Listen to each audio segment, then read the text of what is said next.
Bon, et bienvenue à la 38e Vigile mars 2011. Nous sommes le 17 décembre 2011 et nous nous réunissons à chaque samedi depuis le 26 mars pour revendiquer la démission et la destitution de Jean Charest, ainsi que s'exprimer par rapport au vide démocratique ambiant au Québec. Et puis, donc c'est ça, on se rencontre, on lit des textes, on fait des discours, on exprime notre opinion. Et d'ici 15 vigiles, donc cette vigile-ci, la 38e, d'ici 15 vigiles, on va avoir fait une année complète. C'est-à-dire dans 15 vigiles, on va faire un décompte, 15, 14, 13, jusqu'à temps qu'on ait fait le tour de l'année. Donc qu'on ait réussi à chaque samedi à se retrouver ici au Champ de Mars et à militer contre le gouvernement Charest. Alors, là, je vous souhaite une bonne vigile et place à la lecture de texte et au discours. Merci. Bonjour, Réal Mathieu. J'ai une nouvelle. On commence par le bulletin de nouvelles. On apprend dans le Globe and Mail d'aujourd'hui, 17 décembre, que Lucien Bouchard est à l'origine de la fondation du parti de Legault. Dans le Globe and Mail aujourd'hui, il y a un article intitulé « Sovereignty Losing Ground in Quebec ». Le premier paragraphe dit, je vais vous le traduire après, « In early 2010, at an exclusive private club in Old Montreal, Lucien Bouchard met with his former prize recruit, François Legault, to talk politics and the need of a new party in Quebec. » Donc, en français, au début de 2010, dans un club privé exclusif du Vieux-Montréal, Lucien Bouchard a rencontré son ancienne recrue vedette, François Legault, pour parler de politique et du besoin d'un nouveau parti au Québec. Lucien Bouchard a provoqué la création de 3 partis qui grugent actuellement le vote du Parti québécois, c'est-à-dire le Parti vert, quand il a mis à la poubelle le plan énergétique du Québec en 1996 pour faire entrer la filière de gaz à Hydro-Québec. S'en est suivi la fondation du Parti vert. Deuxièmement, suite à la marche du Pain des Roses, qui revendiquait des meilleures conditions de vie et de travail pour les Québécois, il a offert une augmentation de 10 cents de l'heure du salaire minimum, un scandale, pour combattre la pauvreté. La réaction de Mme Thérèse David a été la création de Québec solidaire. Excusez, Thérèse, parce qu'on l'appelle Mère Thérèse. Françoise David. Et maintenant, la coalition pour l'avenir du Québec, on apprend qu'il a été à l'origine du départ, pour la création de la CAQ avec François Legault, qu'il avait lui-même introduit en politique. La stratégie de Lucien Bouchard aurait été donc de diviser le vote francophone pour assurer la mainmise des affairistes sur notre État et rendre impossible la souveraineté. Vive l'unité des indépendantistes, vive la liberté, vive l'indépendance. Oh les chiens!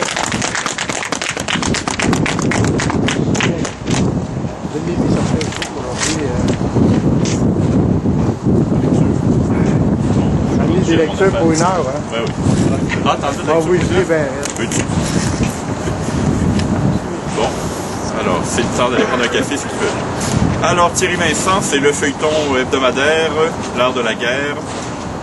Résumé de l'article précédent. Commander un grand groupe ou un petit groupe est la même chose. Ça demande de l'organisation et de connaître ses gens.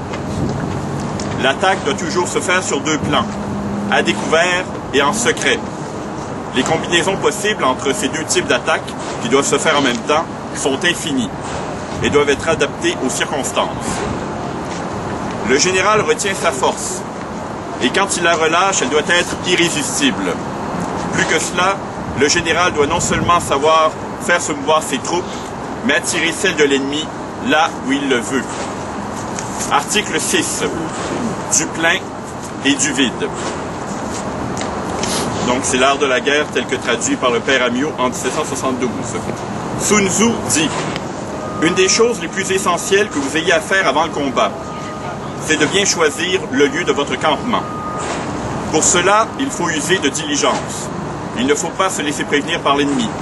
Il faut être campé avant qu'il ait eu le temps de vous reconnaître, avant même qu'il ait pu être instruit de votre marche.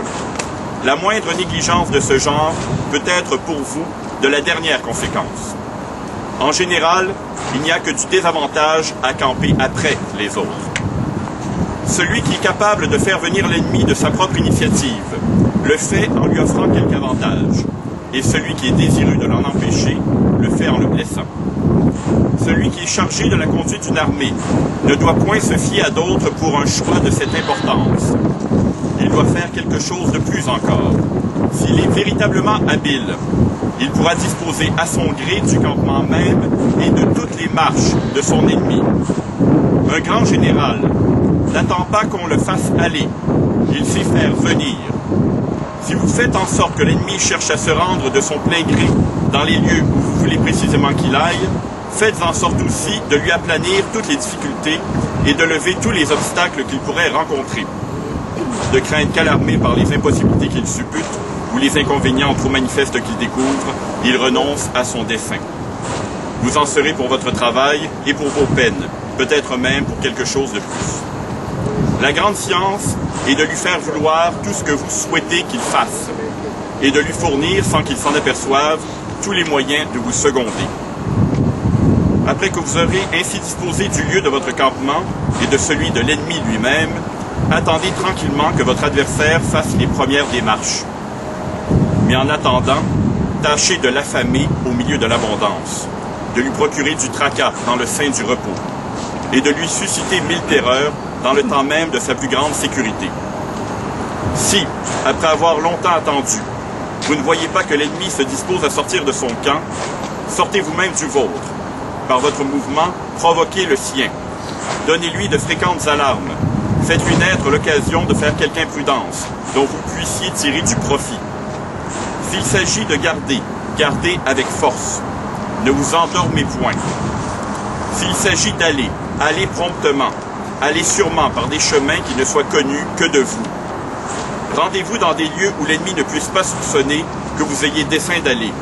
Sortez tout à coup d'où il ne vous attend pas et tombez sur lui lorsqu'il y pensera le moins. Pour être certain de prendre ce que vous attaquez, il faut donner l'assaut là où il ne se protège pas.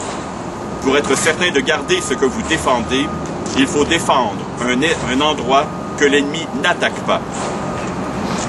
Si, après avoir marché assez longtemps, si par vos marches et contre-marches, vous avez parcouru l'espace de 1000 lieues, sans que vous ayez reçu encore aucun dommage, sans même que vous ayez été arrêté, concluez, ou que l'ennemi ignore vos desseins, ou qu'il a peur de vous, ou qu'il ne fait pas garder les postes qui peuvent être de conséquence pour lui.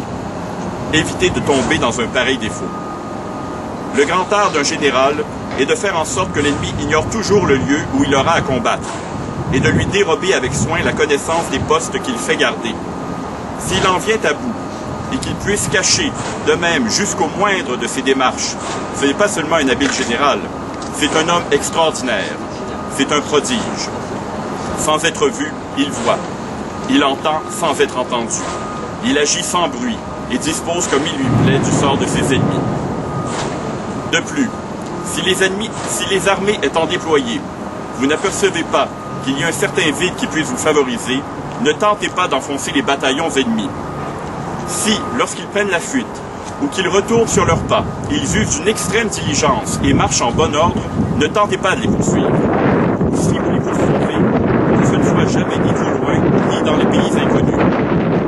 Si lorsque vous avez dessein de mener la bataille, les ennemis restent dans leur retranchement, n'allez pas les y attaquer, surtout s'ils sont bien retranchés, s'ils ont de larges fossés et des murailles élevées qui les couvrent. Si, au contraire, croyant qu'il n'est pas à propos de livrer le combat, vous voulez l'éviter, tenez-vous dans vos retranchements et disposez-vous à soutenir l'attaque et à faire quelques sorties utiles. Laissez fatiguer les ennemis.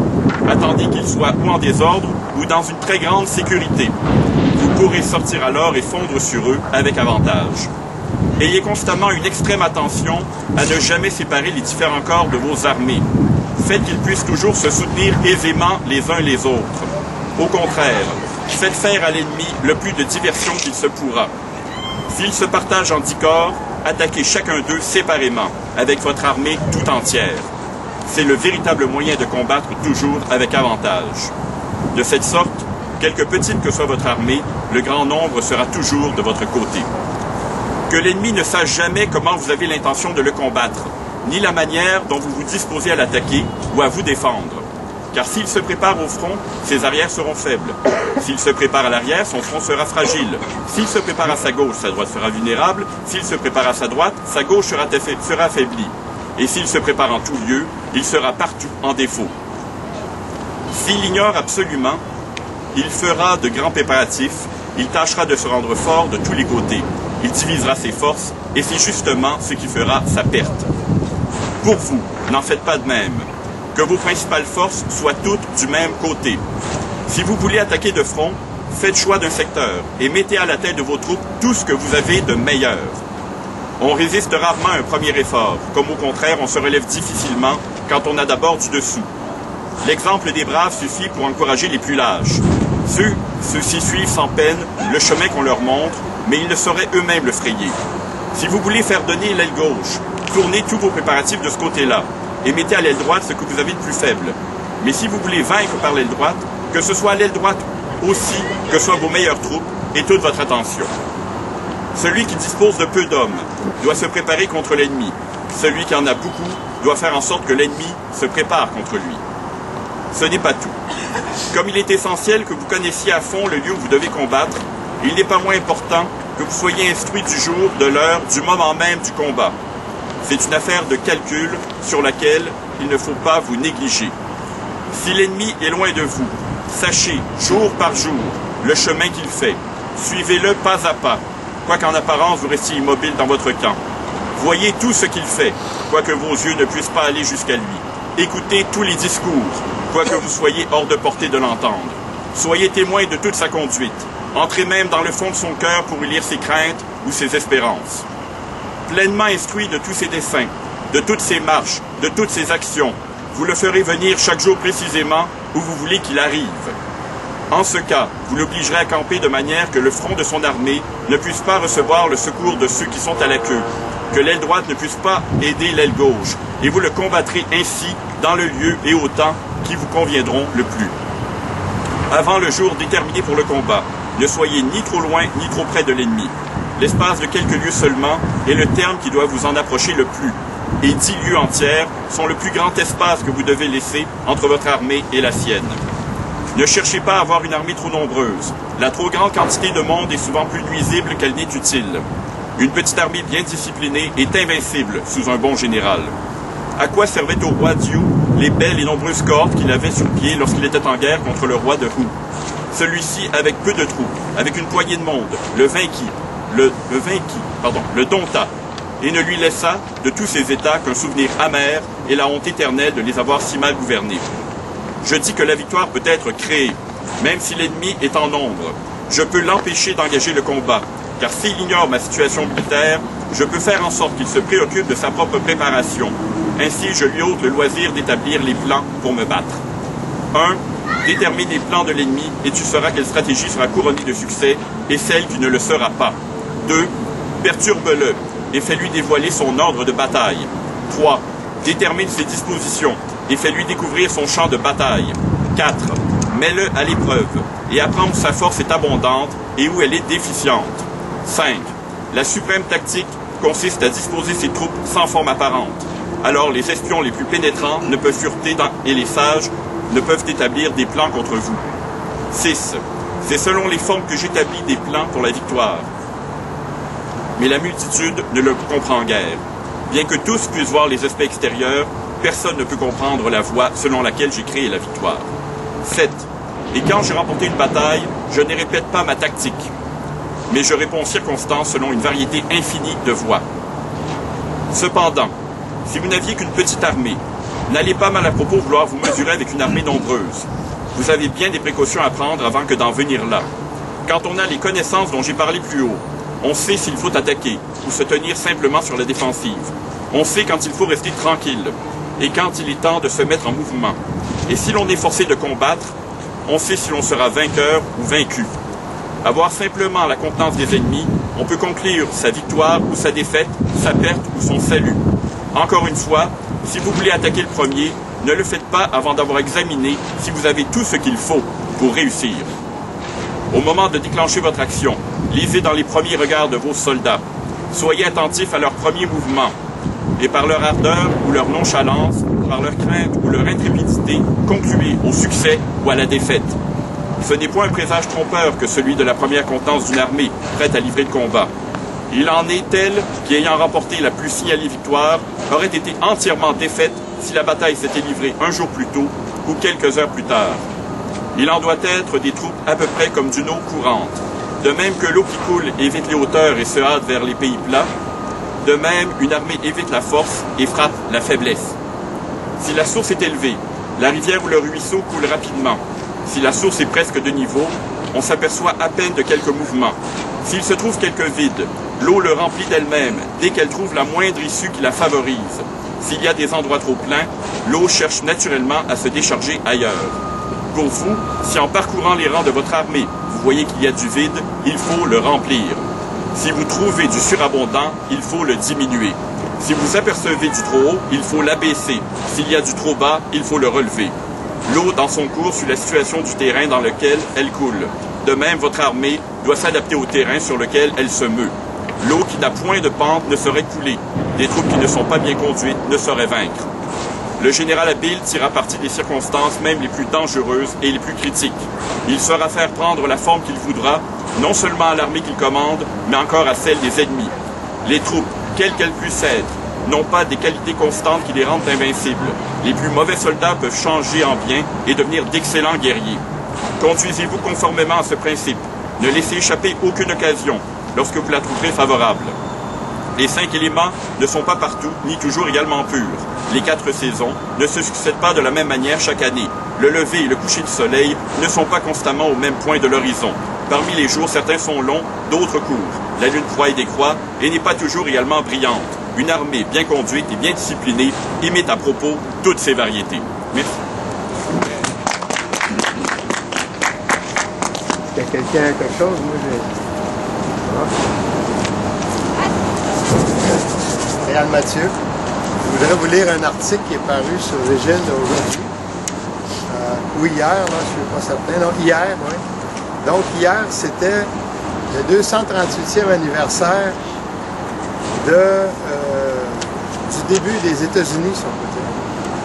Alors, Madame Marie-Hélène Moreau-Cyr a écrit un article, c'est une historienne, et puis c'est très, très intéressant pour ceux qui connaissent pas bien les mécanismes par lesquels les États-Unis sont devenus indépendants.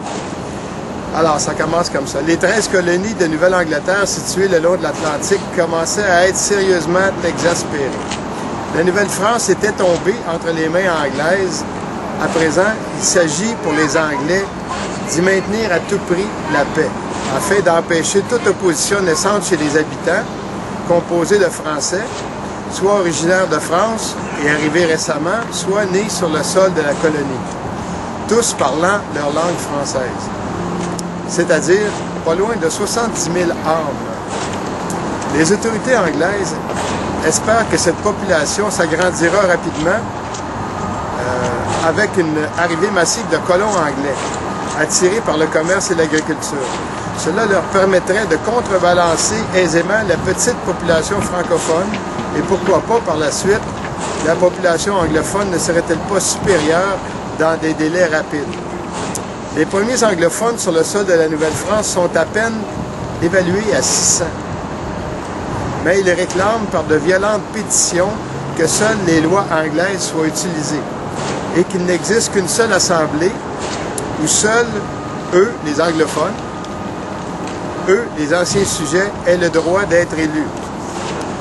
À cause du serment du test anglais qui ne permettait pas aux catholiques de briguer des postes dans l'administration anglo-saxonne, ce qui aurait été un reniement de leur foi, le mécontentement commençait nettement à se faire sentir chez tous les francophones.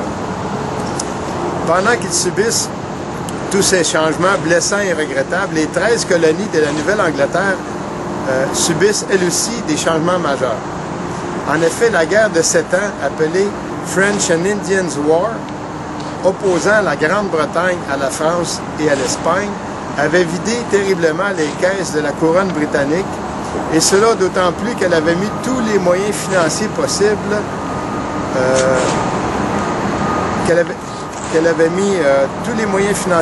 le premier ministre William Pitt ayant juré de s'emparer une bonne fois pour toutes de la Nouvelle-France. Puisque les Anglais n'y étaient jamais parvenus par terre, il le ferait par mer et il fit construire dans ce but, avec des moyens énormes, une importante flotte, peu importe ce que cela coûta aux caisses britanniques. La Nouvelle-France tomba, en effet, mais l'Angleterre se retrouva au plus bas financièrement. C'est ainsi que Londres décida de faire supporter une partie des frais aux colons de ses colonies d'Amérique du Nord, celles de Nouvelle-Angleterre, situées sur la côte Est, le long de l'Atlantique. Le Parlement de Londres va donc imposer de nouvelles taxes commerciales en votant toute une série de lois qui s'échelonneront. En 1765, le Stamp Act, puis en 1767, le Townshend Act entraîne immédiatement la colère des colons anglo-saxons. Ils refusent tout net de payer. Avoir de nouvelles taxes sans pouvoir être représentés au Parlement de Londres est pour eux insupportable, totalement inadmissible même, et ils affirment haut et fort « No taxation without representation ». Puisqu'il y a un territoire non représenté, puisqu'un territoire non représenté ne pouvait être taxé. Dans le même temps, le gouvernement anglais empêche les 13 colonies de s'étendre au-delà des Appalaches afin d'éviter d'autres conflits avec les Amérindiens et interdit en même temps de vendre les produits locaux à d'autres pays que l'Angleterre. L'Angleterre craignait, si les colonies vendaient à leur seul profit, qu'elles ne s'enrichissent trop sans que rien ne lui revienne. La politique anglaise envers ces colonies reposant principalement sur le mercantilisme, le rendement et le profit. Un contentieux économique existait. Les colons étaient empêchés de faire du trafic car cela n'était réservé qu'aux navires anglais. Un bureau de douane est installé à Boston. Une taxe sur les importations de thé ainsi que sur d'autres produits sont sévèrement taxées. Ces taxes sont faramineuses. À la suite de cela, de grandes manifestations, de grands affrontements vont avoir lieu dans les rues de la ville. On parle de Boston. Les protestataires sont nombreux et le thé est immédiatement boycotté. Cela entraîna des baisses des ventes d'une manière terriblement drastique. John Hancock est l'un des protestataires. On lui saisit même son propre bateau en représailles. Il est parmi les instigateurs de ce boycott du thé en provenance de Chine, amené par la Compagnie anglaise des Indes orientales. Cette compagnie verra ses importations invendues et ses stocks s'empiler. Elle se débattra par la suite dans d'importantes dettes en 1773.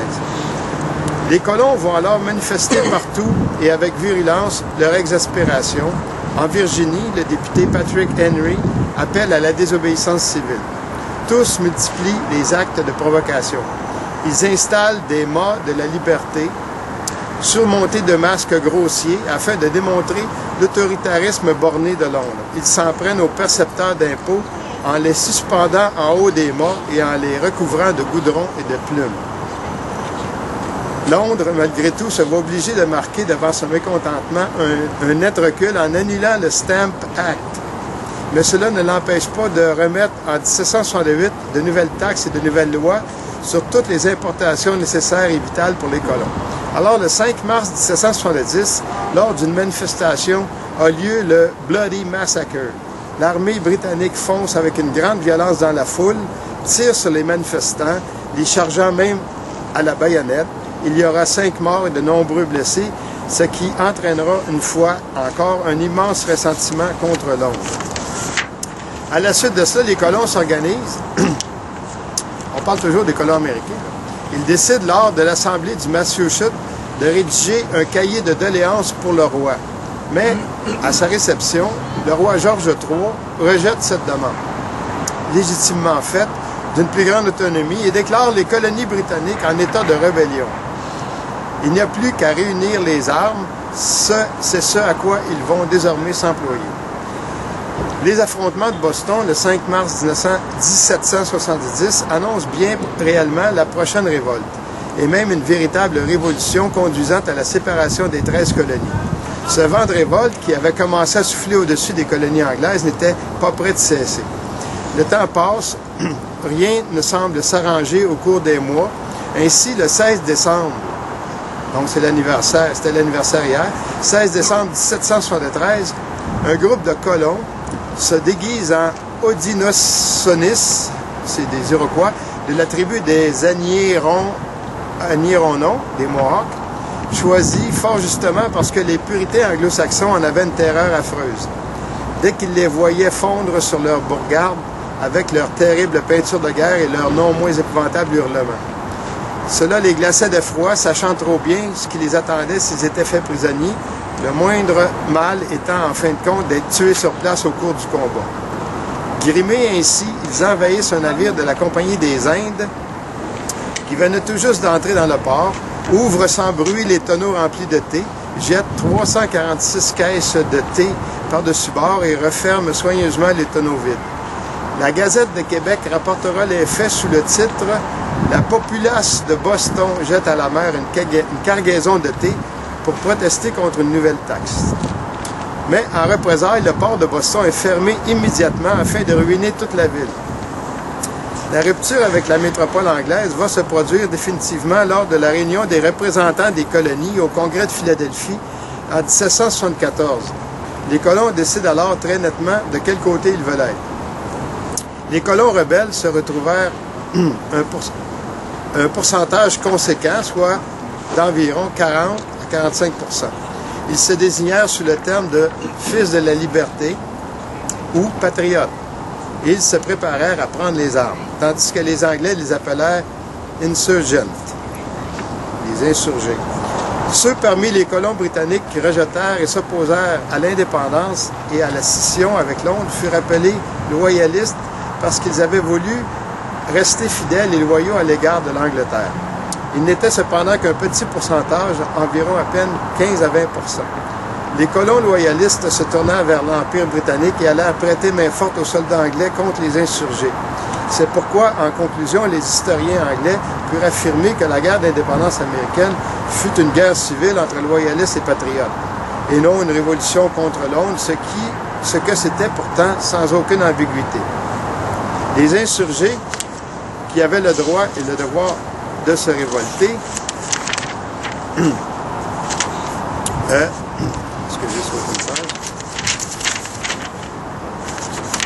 les insurgés estimaient qu'ils avaient le droit et le devoir de se révolter.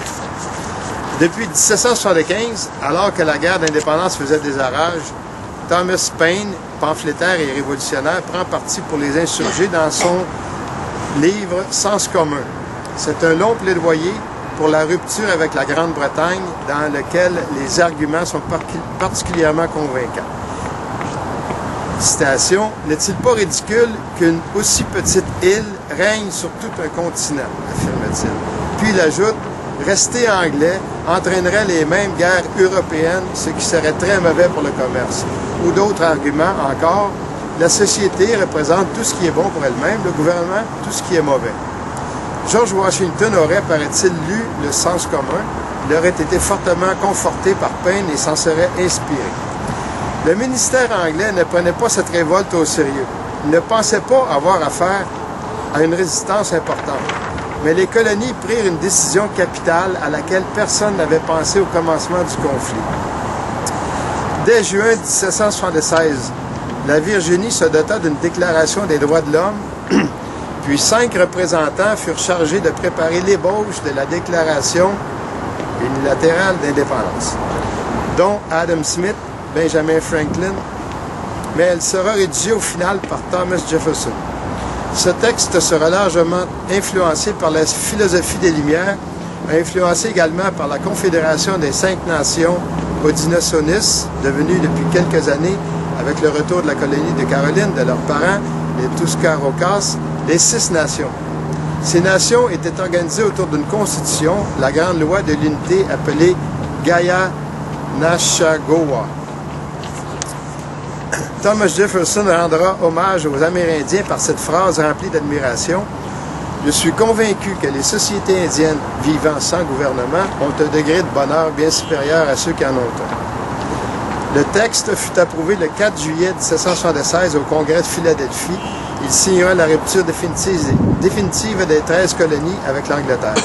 Cette proclamation d'indépendance des 13 colonies anglaises fit officiellement sécession avec le Royaume-Uni d'Angleterre et conduisit à une véritable confédération dans laquelle chaque État conserve sa liberté politique et religieuse et surtout rompt irrévocablement et totalement avec l'Angleterre. L'Angleterre avait mis la main sur cette nouvelle France qu'elle observait depuis si longtemps, mais à cause de ça, elle perdit en contre-coup toutes ses colonies de Nouvelle-Angleterre. Alors, c'est suivi d'une citation de la Déclaration d'indépendance des États-Unis. Lorsque, dans le cours des événements humains, il devient nécessaire pour un peuple de dissoudre les liens politiques qui l'ont attaché à un autre et de prendre, parmi les puissances de la terre, la place séparée et égale à laquelle les lois de la nature, du Dieu de la nature lui donnent droit, le respect dû à l'opinion de l'humanité oblige à déclarer les causes qui le déterminent à la séparation. Nous tenons ces vérités comme allant d'elles-mêmes. Tous les hommes sont créés égaux. Ils sont dotés par le Créateur de certains droits inaliénables. Parmi ces droits se trouvent la vie, la liberté et la recherche du bonheur. Les gouvernements sont établis parmi les hommes pour garantir ces droits, et leur juste pouvoir émane du consentement des gouvernés. Toutes les fois qu'une forme de gouvernement devient destructive de ce but, le peuple a le droit de la changer et de l'abolir et d'établir un nouveau gouvernement, en le fondant sur les principes et en organisant en la forme qui lui paraîtront les plus propres à lui donner la sûreté et le bonheur. La prudence enseigne à la vérité que les gouvernements établis depuis longtemps ne doivent pas être changés pour des causes légères et passagères. Et l'expérience de tous les temps a montré en effet que les hommes sont plus disposés à tolérer les maux supportables qu'à se faire justice à eux-mêmes en abolissant les formes auxquelles ils sont accoutumés. Mais lorsqu'une longue suite d'abus et d'usurpations tendant invariablement au même but marque le dessein de les soumettre au despotisme absolu, il est de leur droit, il est de leur devoir de rejeter un tel gouvernement et de pourvoir par de nouvelles sauvegardes à leur sécurité future. Telle a été la patience de ces colonies et telle est aujourd'hui la nécessité qui les force à changer leurs anciens systèmes de gouvernement.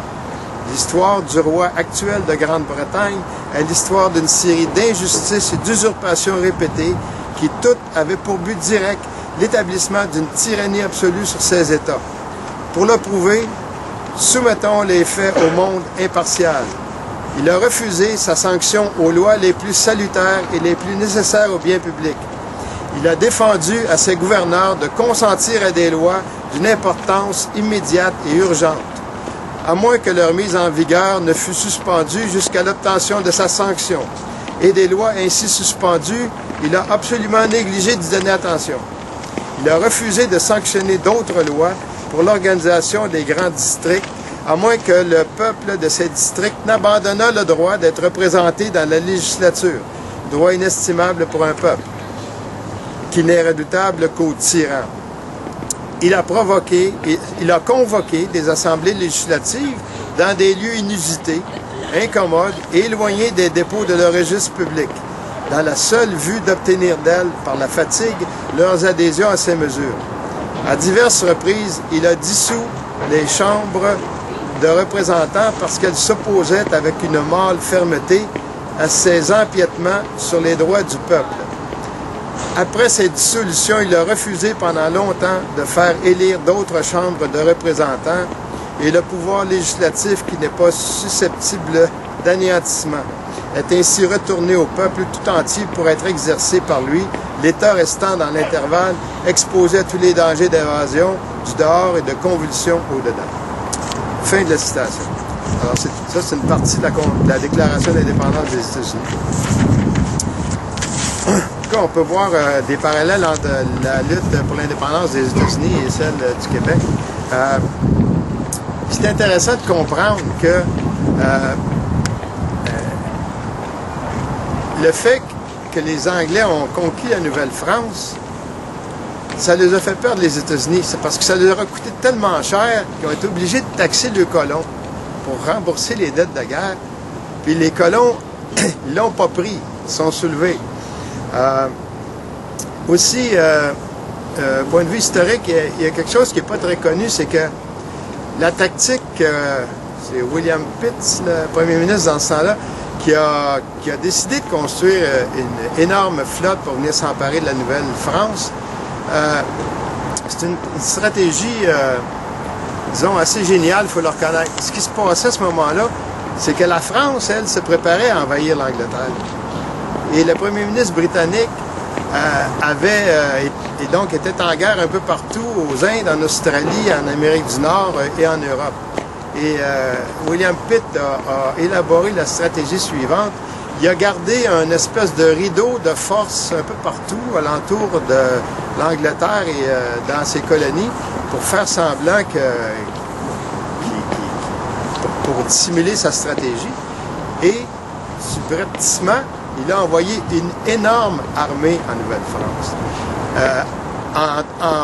En proportion, là, c'est à peu près un tiers de toutes les troupes britanniques qui ont été envoyées pour s'emparer de la Nouvelle-France.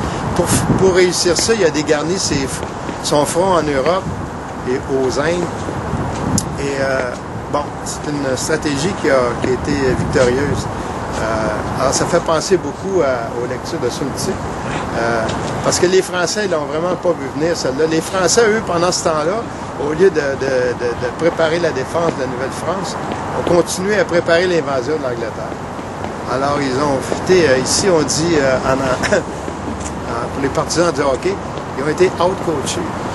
Ils se sont fait battre au niveau de la stratégie. C'est intéressant de voir que les Américains n'ont pas hésité à faire une déclaration unilatérale d'indépendance. Il y en a eu une déclaration unilatérale d'indépendance qui a été faite aussi au Québec par les Patriotes en 1838.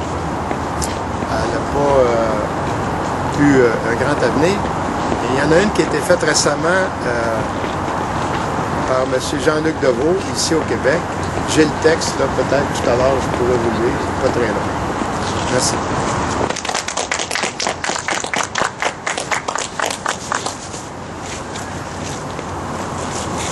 Bonjour, André Lepage. Suivre ce que Réal vient de nous parler, avant de faire une déclaration d'indépendance, je vais vous lire ici un projet que j'ai pris dans le devoir de Jessica Nadeau.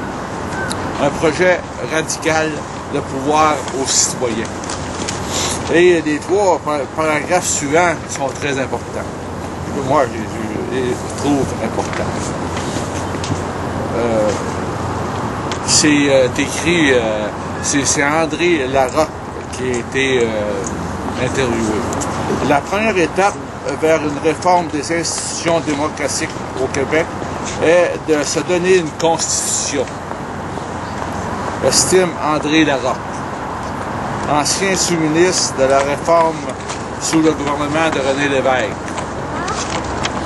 Un pays sans constitution, c'est un pays, c'est un individu sans papier. Se donner une constitution, c'est un peu venir au monde, c'est la porte qui s'ouvre tout le reste. La porte qui ouvre tout le reste. André Larocque est catégorique. Il faut absolument réformer les institutions démocratiques. Pourquoi? Parce que le bon peuple n'est pas au pouvoir. Répond d'emblée celui qui, aujourd'hui, professeur associé à l'École nationale d'administration publique de ENA et auteur du livre « Au pouvoir citoyen », mettre fin à l'usurpation des partis politiques. Et le troisième paragraphe, jugé important. Pour lui, le principal problème des institutions démocratiques actuelles réside dans le fait qu'elles ne représentent pas la volonté des citoyens. Et on le voit dans l'actualité d'aujourd'hui. Nos institutions, nous ne les avons jamais choisies. Ce sont des institutions que nous avons reçues d'Angleterre. Les citoyens d'ici n'ont jamais été consultés sur nos constitutions. Ceux qui connaissent moindrement l'histoire sont au courant. Et ils n'ont jamais participé à les définir. Pas plus d'ailleurs qu'ils ont été consultés sur la constitution de cette société. Je parle de la constitution canadienne. Vous savez, on n'a pas été consultés. Ils nous l'ont imposé. Des décennies d'attente. Réfléchissant à la question depuis l'époque de René Lévesque, avec qui il tentait de redéfinir certaines constituantes de la démocratie à titre de hauts fonctionnaires, il affirme que cela fait plusieurs décennies que les citoyens réclament une réforme en profondeur des institutions démocratiques. Et un autre paragraphe assez important. Nous savons depuis 40 ans que les citoyens veulent. Chaque fois que nous leur posons la question, ils donnent les mêmes réponses. Le problème, c'est que les citoyens sont sans voix et les partis politiques sans oreilles. C'est un discours de sourds. Selon lui, il est plus que le temps qu'un gouvernement ose enfin redonner le pouvoir aux citoyens qui ne sont satisfaits ni des institutions, ni de leur mode de fonctionnement, ni des gens qui les manœuvrent. Les partis politiques, c'est une chose, et le peuple, c'en est une autre. Ce divorce-là, c'est le vice fondamental dans un système démocratique. La Constitution américaine commence comme cela. We, the people of the United States. Et la Constitution de Suède dit « Tout pouvoir émane du peuple ». Ici, tout pouvoir émane des partis.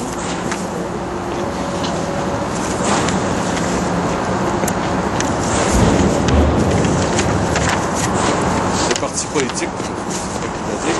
C'est pourquoi toute réforme du système doit inévitablement passer par une redéfinition du modèle de gouvernement tel que souhaité par le peuple, estime celui qui décortique également la question au sein du mouvement démocratique et citoyen du Québec. Le premier pas, le plus important, c'est de se doter d'une assemblée constituante. Une assemblée de citoyens qui consulte les électeurs région par région sur la façon dont ils veulent être gouvernés et qui soumet cela à un référendum sous forme de constitution. À mon avis, la priorité devrait ensuite être accordée à l'initiative populaire, une mesure qui permet aux citoyens de présenter un projet de loi sur la base d'une pétition ayant récolté un certain nombre de signatures, généralement équivalent à 5% de l'électorat. Le projet de loi citoyen peut ensuite être présenté en référendum si le gouvernement ne l'adopte pas d'emblée. Sortant du mode constitutionnel, il donne l'exemple de la commission d'enquête sur la construction, qui aurait pu être adoptée il y a plus de 2 ans grâce à une gouvernance d'initiative populaire. Elle effleure également la question souveraine. La question souverainiste, excusez. Avec le projet d'initiative populaire, le Parti québécois cessera d'être propriétaire du processus référendaire sur l'indépendance. Ce sont les citoyens et non pas le PQ qui doivent décider quand nous avons envie de répondre à cette question-là et à laquelle question nous voudrons poser. C'est aux yeux d'André Larocque la plus fondamentale des réformes. Car en contournant le blocage qui se fait par les partis au sommet, elle permet, selon son analyse, d'introduire toutes les réformes subséquentes, aussi nombreuses que nécessaires.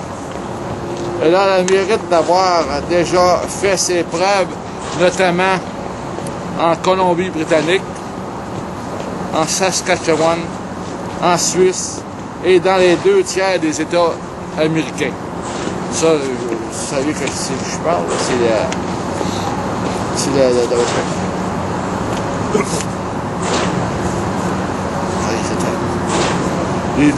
les initiatives. La priorité devrait ensuite être accordée à l'initiative populaire. C'est ça qui est important, que le peuple puisse initier des lois ou des projets de loi et que l'Assemblée des députés soit presque obligée de les adopter. Voter en 2 temps. André Larocque croit que les électeurs seraient mieux servis par les élections à date fixe, de même que par l'abolition de la discipline de parti. Il estime également qu'il faudrait voter en 2 temps, élire le premier ministre, puis les députés séparément. Un problème actuel, c'est que devant un bulletin de vote, environ 80% de la population ne choisit pas parmi les candidats, mais parmi les partis, parce qu'elle a derrière la tête de choisir le chef ou de choisir l'option, explique l'ancien sous-ministre. Quand vous êtes devant un bulletin de vote, votre petit crayon, votre petit rond à noircir, vous êtes en train de faire toute une série de choix. Vous décidez entre le Canada et le Québec, entre le chef libéral, le chef péquiste et les autres. Vous choisissez entre les programmes nationaux et les programmes locaux, possiblement des candidats. Vous faites toute une série de choix qui sont tout confondus dans un geste. Il est partisan d'une réforme de mode de scrutin, mais il reste prudent quant à la façon de l'introduire. Des gouvernements non élus. Pourtant, il faut que ça change, affirme-t-il, soutenant qu'un parti qui obtient 20% des voix doit avoir 20% des sièges. Pour illustrer le ridicule du système actuel, il évoque les dernières élections fédérales. Le Parti conservateur a eu 39% des voix. Ça veut dire que 61% des Canadiens ont voté contre lui. Mais avec 39% des voix, il a la majorité des sièges à la Chambre des communes. On détourne la volonté populaire à tour de bras, là. Depuis le temps qu'il en parle et qu'il y réfléchit, le professeur de l'IPNAP aimerait bien voir poindre à l'horizon une réforme d'institutions démocratiques. La bonne nouvelle, note pourtant André Larocque, c'est qu'un certain nombre de députés remettent présentement ce discours à l'ordre du jour. Comment ça va aller, je ne le sais pas, mais désormais, il y a un débat. Et ça m'encourage beaucoup de dire André Larocque. Merci.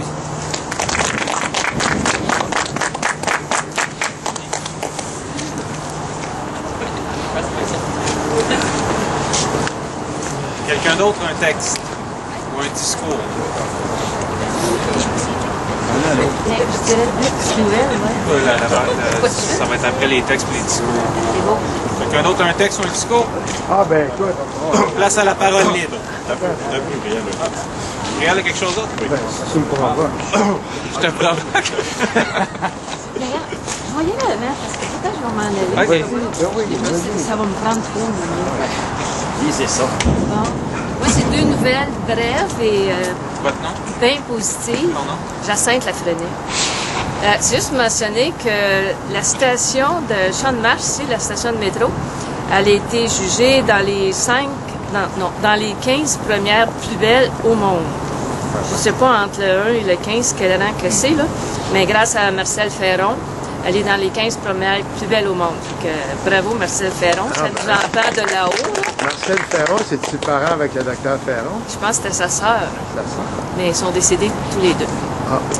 Puis l'autre nouvelle, c'est que concernant le projet de loi privé qui avait été proposé par un député conservateur à Ottawa, c'est sur le drapeau du Canada, que supposément, si quelqu'un intervenait pour interdire quelqu'un de mettre le drapeau canadien sur son balcon, il était sujet à une peine de prison. Bien là, ils ont révisé leur position. Peut-être grâce à Gilles Réaume aussi, qui en a fait 20 des cas sur Facebook. Il a critiqué ça bien fort. Fait que là, la peine de prison, c'est retiré du projet de loi concernant le drapeau canadien. Et bravo! Bravo, Gilles Réaume! Moi, c'est 2 nouvelles positives. Réal Mathieu, je suis très déçu de la deuxième nouvelle. J'aurais été en prison n'importe quand pour enlever un drapeau du Canada. J'en ai enlevé plusieurs d'ailleurs, les années 60, quand il est sorti en 65, 66. J'en ai enlevé plusieurs. On montait dans les mois 30 pieds de haut pour les couper, pour les brûler. Je l'aurais refait. J'aurais été en prison. Ben, tu pourras encore. Je suis très déçu parce que là, nous autres, au Ariane, on a discuté avec plus ou moins de sérieux, mais on en a discuté d'envoyer une carte de membre honoraire du Ariane Harper parce qu'on trouve qu'il travaille pour nous autres. C'est un bon... non, on veut dire, regarde, il a ramené l'Union Jack et il va distribuer des portraits de la reine gratuitement, jusqu'à 5 copies par citoyen. Il a ramené la marine royale. Il est en train d'écœurer solide les Québécois. On pense que c'est un séparatiste déguisé qui travaille pour nous. Plus il va écœurer le peuple, mieux ça va être. Je vous dis, j'aurais été en prison pour un drapeau du Canada. En tout cas. Bon, OK, je voulais, suite aux lectures que j'ai faites tout à l'heure, j'ai parlé de la déclaration unilatérale d'indépendance des États-Unis. Au Québec, il y a eu une déclaration unilatérale du Bas-Canada qui a été prononcée en 1838. Et plus récemment, le 10 octobre 2011, très récemment, il y a une déclaration unilatérale d'indépendance du Québec qui a été prononcée au Québec. Je vais vous la lire. Je, Jean-Luc Deveau, avocat et porte-parole désigné du gouvernement provisoire du Québec, déclare solennellement, en ce 10 octobre de l'an 2011, ce qui suit. Au nom du peuple québécois, le Québec est le pays natal du peuple québécois. C'est dans ce pays qu'il a grandi, s'est développé et s'est épanoui culturellement, économiquement et politiquement. Malgré une impitoyable adversité, c'est dans ce grand pays qu'il a su protéger et construire avec courage et opiniâtreté son existence nationale. Le peuple québécois a connu l'oppression nationale à différentes étapes de son histoire, de la conquête anglo-britannique de 1759 à la création de la Confédération et jusqu'à nos jours. Les représentants politiques du peuple québécois ont tenté plusieurs fois d'obtenir un État où lui serait reconnue son identité nationale et l'égalité avec les autres nations. Toutes ces tentatives légitimes ont échoué. Depuis le début des années 60, le peuple québécois a cru de bonne foi, dans l'honneur et l'enthousiasme, pouvoir négocier et obtenir des amendements constitutionnels afin de protéger sa langue, sa culture et son plein épanouissement. Par 2 fois, il a exercé son droit à l'autodétermination à l'intérieur du cadre politique existant et le tout s'est soldé par des échecs.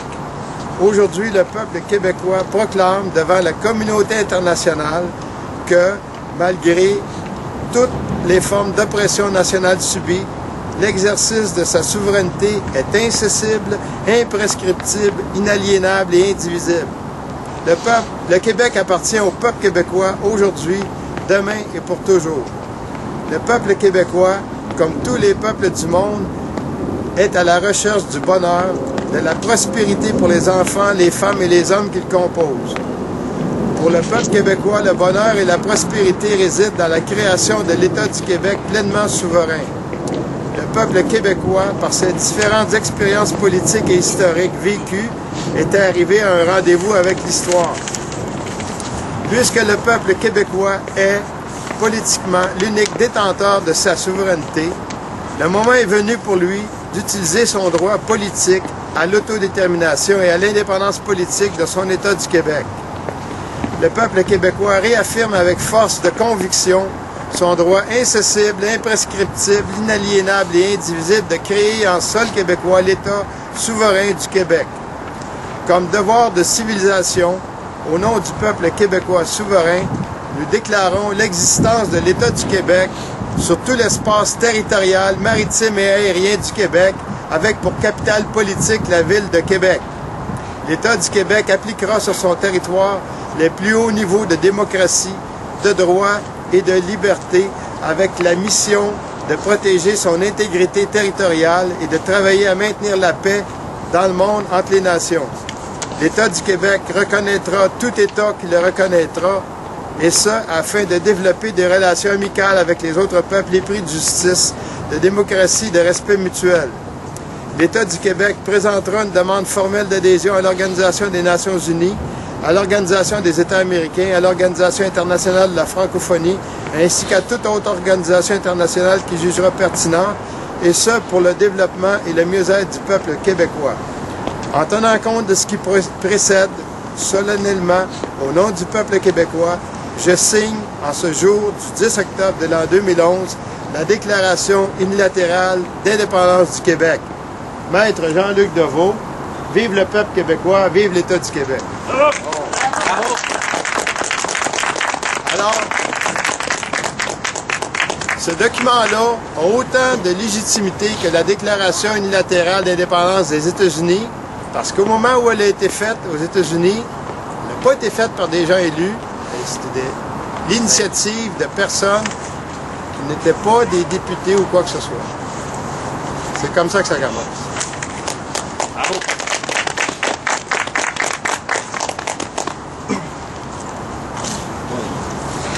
Eh bien, poursuivons avec un petit livre que je vous conseille de lire. C'est le livre de M. J.R. Marcel Sauvé. Jean-René Marcel Sauvé, donc Défense territoriale pour la nation et l'État du Québec. Ce qui est expliqué là-dedans est un peu la suite de cette chose. Car on nous rappelle souvent notre histoire comme étant une histoire de perdants. Est-ce qu'elle est vraiment une histoire de perdants? Est-ce que c'est vraiment le cas? À lire M. Sauvé, ça semble pas être le cas, évidemment. Car les Anglais ici n'ont pas fait ce qu'ils ont fait en Écosse, en Irlande, au Pays de Galles. C'est-à-dire massacrer des populations et pratiquement les exterminer, ou les chasser de leurs terres. Ni en Acadie. Ni en Acadie, exactement, où nos frères d'Amérique acadiens ont été déportés sauvagement, battus, mutilés et donc martyrisés et repartis aux quatre coins du globe de l'Empire britannique à l'époque. Nous n'avons pas connu le même sort. Et pourquoi? Et pourquoi? C'est ça qui est intéressant de savoir. Pourquoi? Parce que nous avions une assise ici. Nous avions une réalité politique, mais aussi nous avons bâti une société, une civilisation qui était appelée à naître. Et c'est là la différence. Et la négociation qui s'est faite au-dessus de nos têtes entre les rois de France, de l'Angleterre, de l'Espagne et du Portugal, qui se partageaient le monde à l'époque. C'est là qu'il faut revoir l'histoire, du point de vue, on pourrait dire, macro-historique, et non pas tout simplement d'un point de vue micro-historique ou national. Et là, on comprend les tenants et les aboutissants de l'histoire. Et c'est là que nous pouvons nous dire que nous n'avons jamais perdu la bataille définitive. C'est-à-dire, nous n'avons jamais été exterminés. Nous sommes encore ici pour en parler, justement. Et c'est ce que nous rappelle M. Sauvé dans son formidable petit livre. C'est là qu'il faut reprendre force et reprendre conscience que nous sommes ici pour bâtir et consolider cet État qui existe et qui a été reconnu par nul autre que Lord Durham en 1839, après les troubles et l'insurrection de nos patriotes et des révolutionnaires canadiens-anglais du Haut-Canada. C'est là qu'il faut revoir l'histoire. Nous existons et nous avons été reconnus. Nous n'avons qu'à faire une seule chose, se reconnaître soi-même et enfin se dire, oui, notre État existe, nous le reconnaissons et à vous, le monde, de le reconnaître. Il en est ainsi. À la prochaine. Merci. Oh. Hey. C'est froid.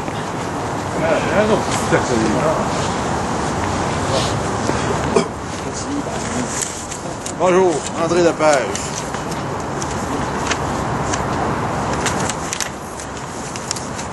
Je vais reparler des petites rengaines qui se parlent beaucoup de ce temps-ci.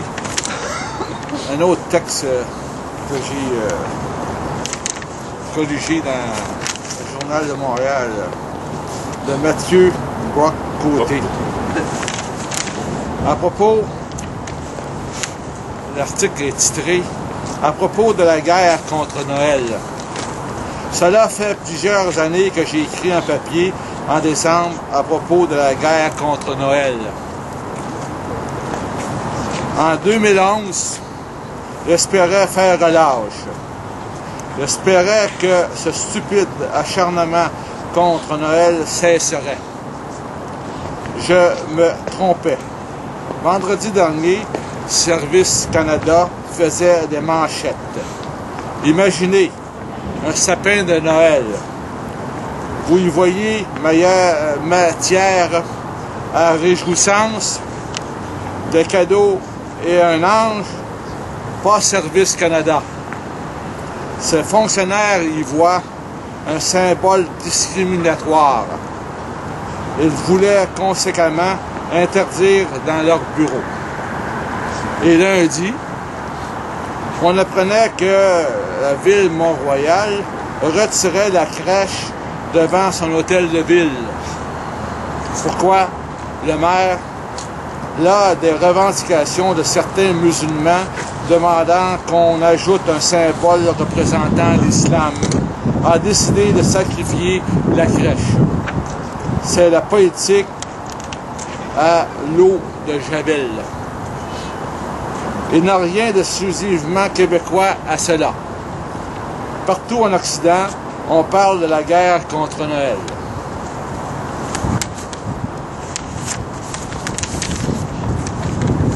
Le paragraphe qui suit avec le sous-titre Marche identitaire. Le phénomène relève d'abord d'une forme de christianophobie ambiante. Vomir sur notre héritage chrétien est devenu une habitude chez ceux qui se veulent hyper modernes. Le machisme identitaire est à la mode. On en voit les exemples à chaque moment de l'année. Par exemple, baigner les crucifix dans l'urine. Prenez une photo, décrétez qu'il s'agit d'une œuvre d'art et les bien-pensants viendront applaudir votre vernissage. Ils vanteront même votre courage. Je parle évidemment de l'affaire du Pisse Chris en France, qui a fait la manchette au printemps dernier. Imaginez ensuite que vous réservez le même traitement au symbole d'une autre religion. Non, ne l'imaginez même pas. En fait, vous risquez des poursuites. On vous accusera d'incitation à la haine, à la discrimination. Le christianisme est la principale cible d'un inquiétant ressentiment anti-occidentale. Pourtant, ça dépasse la question du christianisme. Et pour en revenir à Noël, l'erreur à faire serait de croire que nous parlons de religion, car ce n'est pas de foi religieuse dont il est question. Et un autre sous-titre, laïcité ouverte.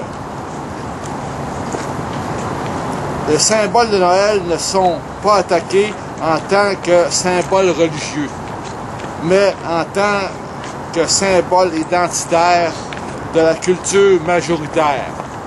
Il faut bien le retenir, ça. Parce qu'il représente la société d'accueil. Ce n'est pas l'athéisme qui a déclaré la guerre à Noël. C'est le multiculturalisme. Son objectif, déchristianiser l'espace public et rompre nos liens avec la civilisation occidentale. Tout cela au nom de la laïcité ouverte. La culture de la société d'accueil n'est qu'une culture parmi d'autres. Elle doit s'effacer. Dites le contraire, on vous soupçonnera de xénophobie. Excusez, je commence à geler. Je sens que le soleil a apparu.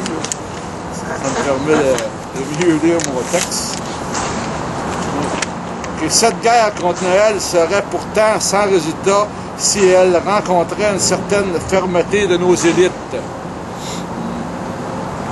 Mais celles-ci, nos élites, ont entre parenthèses, un mot inventé de Mathieu, un trouillomètre, très sensible.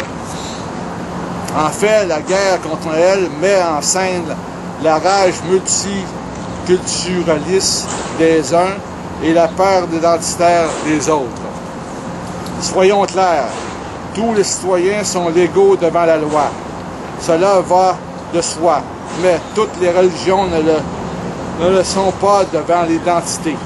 Le Québec n'est pas une page blanche. Le christianisme a laissé une empreinte profonde sur la civilisation occidentale. Et le peuple québécois appartient à la civilisation occidentale. Mieux vaut l'assumer.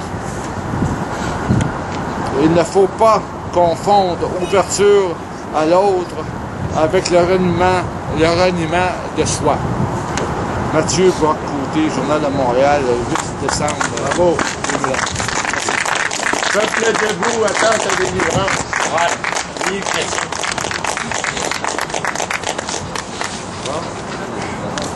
On peut peut-être faire un autre petit discours d'actualité.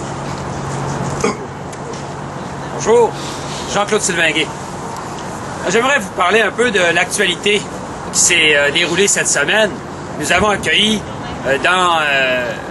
nous avons accueilli la nouvelle et le verdict est tombé. Le nouveau chef du Bloc québécois n'est pas Maria Mourani, n'est pas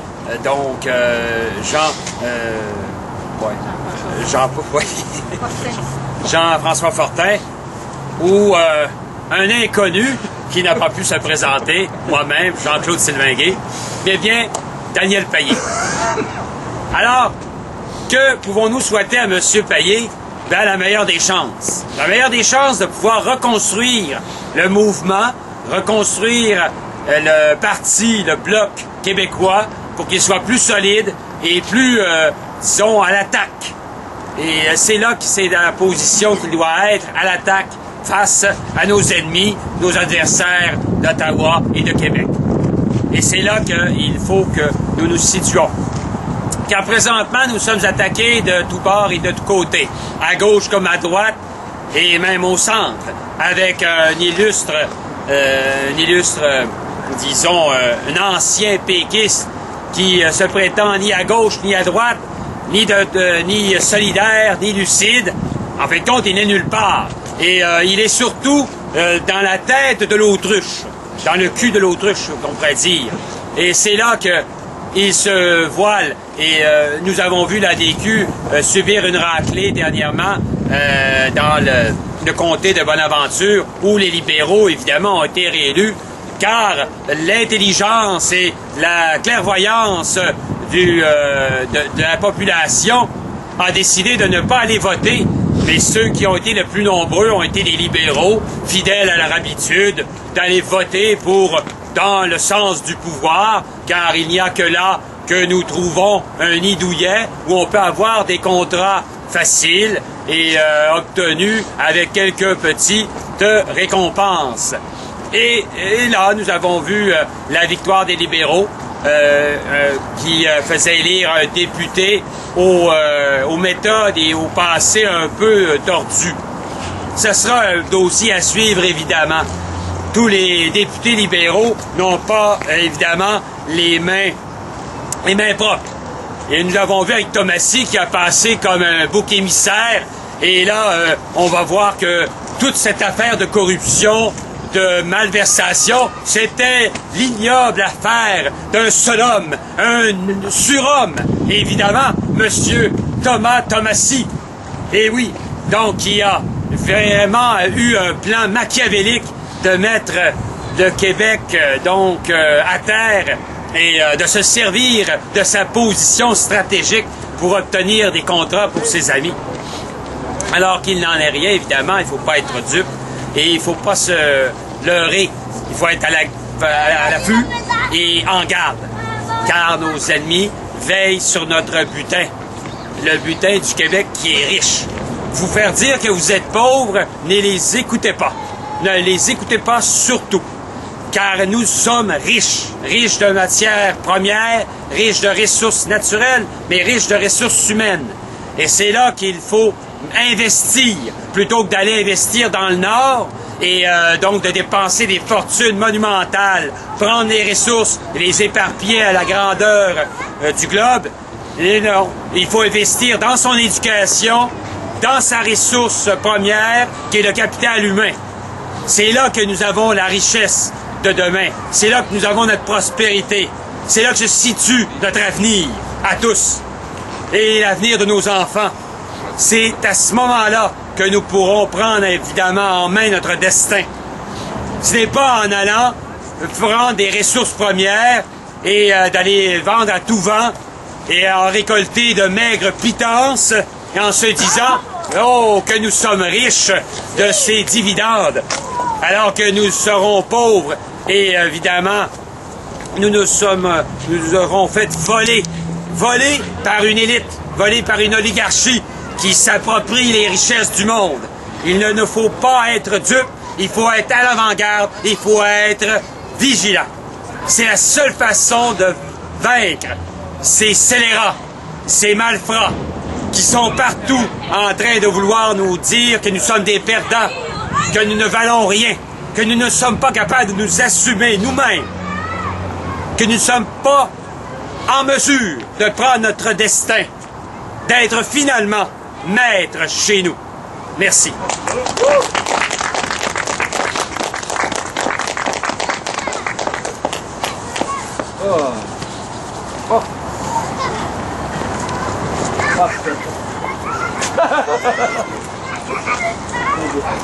Quelqu'un d'autre? Je voudrais m'inscrire en faux à ce que mon ami vient de dire. Le PQ n'a pas subi une... Non, pas le PQ, la DQ. Ah, la DQ. La DQ, OK, ça dit le PQ. Parce que Ah, j'ai mal compris, excusez-moi. Parce que le Parti québécois avait une différence de 27 entre lui et le Parti libéral avant l'élection dans Bonaventure. La différence a été réduite à 6 Et si vous comptez qu'il y a 15 d'anglophones dans le comté de Bonaventure, on peut voir d'où vient la différence. Voilà. Il avait mal compris. Ah, c'est bon.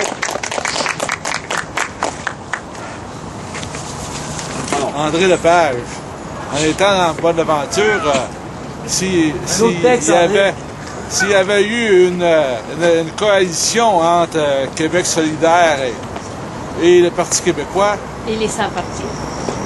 oui, les sans-partis peut-être aussi, le Parti québécois aurait sûrement remporté l'élection ici.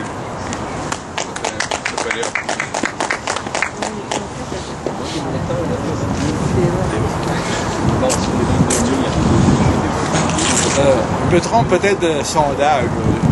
J'ai lu un sondage dernièrement que j'ai vu sur mon webillard Facebook qui disait que le PQ était à 17%, le Parti libéral était à 28% et Québec solidaire était à 9%. Imaginez-vous avec une coalition entre Parti québécois et Québec solidaire, ça aurait monté le PQ à 27%. Et il y avait un petit crochet quelque part qui disait que la souveraineté était encore à 36%. Je me demande pourquoi faire que le Parti québécois ne va pas à la prochaine élection avec la souveraineté comme point principal de leur plateforme électorale. À 36%, on ne sera pas minoritaire à l'Assemblée nationale, pour certains. Merci.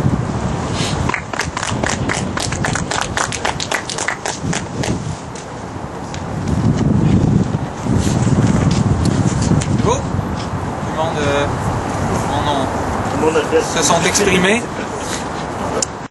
Que je vais lire la déclaration. Bastien, est-ce que tu aimerais lire la... OK.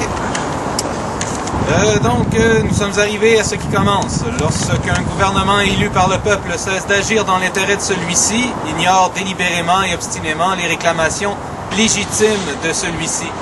Croyant gagner à l'usure par le mensonge et l'abus de son autorité, ce qu'il ne peut obtenir par la transparence et l'honnêteté la plus élémentaire, les citoyens et citoyennes de ce peuple ont le devoir et la responsabilité de le destituer. Dans tous les régimes démocratiques du monde, le mécontentement populaire à l'égard d'un gouvernement et de ses politiques peut et doit s'exprimer à l'occasion d'élections périodiques. Le statut équivoque et indéterminé du Québec dans le système fédéral canadien réclame des actions résolument distinctes de la part de ses citoyennes et citoyens. C'est à défaut d'appartenir concrètement, légalement, constitutionnellement au Canada que le Québec peut et doit, en des temps de crise majeure comme ceux que nous traversons, exercer une autorité inédite et sans précédent. En décidant d'agir, de révoquer ceux qui nous gouvernent, malgré toutes les réserves que commande une démocratie que nous estimons et respectons plus que tout, le Québec fonde par le fait même son indivisible appartenance, une et inaliénable, laquelle s'inscrit dans les limites historiquement et politiquement reconnues de son territoire. Nous sommes arrivés à ce qui commence. Merci.